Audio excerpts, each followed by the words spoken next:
Chael, what's up, broski?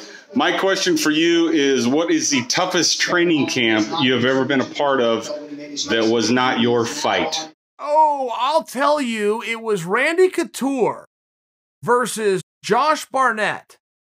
And so don't forget the question. The question was the hardest training camp that I was not in camp for, but that I was involved in. So first off, this was old Team Quest days, and we had different practice times twice a week. Tuesday and Thursday were what we called midnight practice.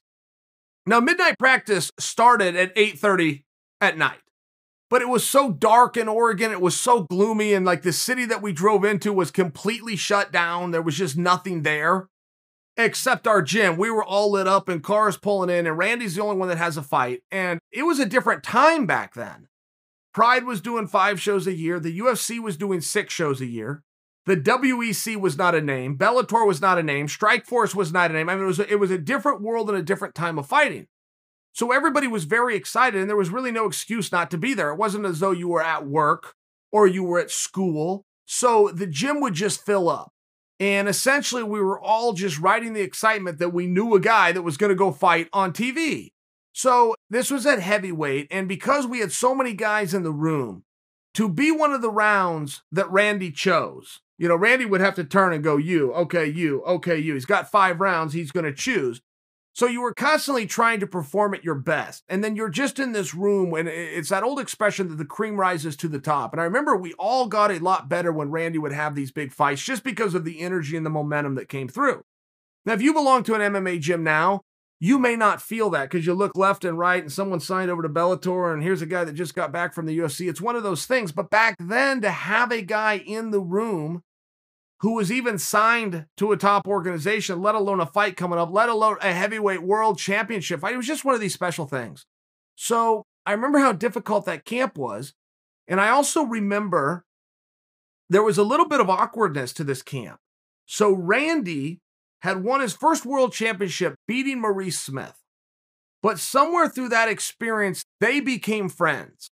And if you guys will remember Maurice Smith, he was the world kickboxing champion, and he was one of the first, I believe, the very first, pure strikers to ever go far in MMA. Now, he went all the way to a world championship, but there hadn't even been one that went far.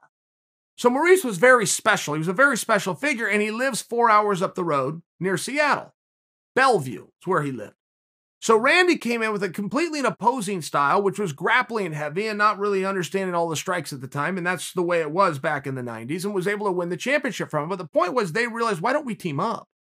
We are totally different guys. We happen to like each other. We're not going to fight again. Why don't we team up? So Randy started getting workouts for Maurice as Maurice started to leave the sport.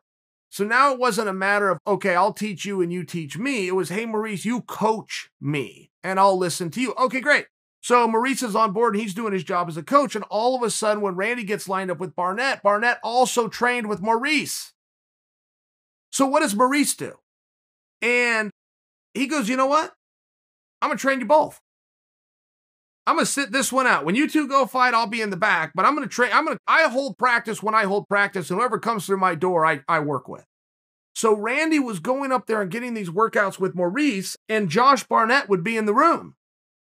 And they wouldn't touch each other, but they worked out at the exact same time. Drilling, sparring, technique, everything. They never grabbed each other, but at the same, side by side.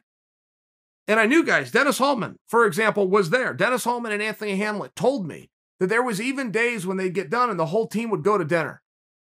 Go to pizza, rehab, whatever it was. And Josh would sit over here and Randy'd sit here and everybody eat. And they didn't really talk to each other, but there you are. Now, I didn't see that because they did that at that gym. Josh didn't then come up with us as well. I share that with you because I think it's a bit of an interesting story. I share that with you because there was a lot on the line in that fight. And I share it with you because you asked me a question on my hardest camp. The hardest camp that I went through that wasn't my own was Randy Couture getting ready for Josh Barnett.